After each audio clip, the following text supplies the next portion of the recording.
Salam dəyərli izləyicilər. Ayrılıq vəfadarlığın düşmənidir deyimi Fazil psixoloq tərəfindən belə izah edilir.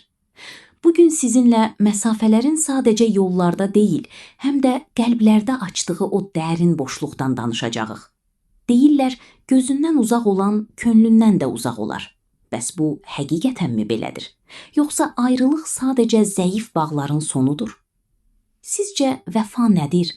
O sadəcə yan-yana olanda verilən sözlərə sadiq qalmaqdır. Xeyr, əsl imtahan araya sükut, zaman və kilometrlər girəndə başlayır. Ayrılıq bir filtr kimidir. O, saxta duyğuları əliyib tökür, yalnız kökü dərin olanları saxlayır. Psixoloji baxımdan insan zehni toxuna bilmədiyi, görə bilmədiyi obyektdən zamanla soyumağa meyillidir. Vəfadarlıq isə bu instinktə qarşı çıxmaq, yaddaşı diri saxlamaq iradəsidir. Düşünün, sevgi bir oddursa, ayrılıq küləkdir. Kiçik qığılcımları söndürür, amma böyük yanğınları daha da alovlandırır.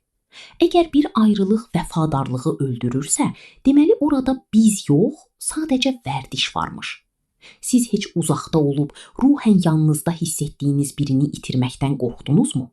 Bax, o qorxu əslində sizin vəfanızın səsidir. Məsafələr sevginin düşməni deyil, bəhanəsidir. Vəfa isə uzaqda olarkən belə həmin insanın varlığını daxilində qorumaq sənətidir. Bəs siz necə düşünürsünüz? Ayrılıq vəfanı öldürür, yoxsa onu daha da gücləndirir? Şərhlərdə fikirlərinizi mənimlə bölüşün.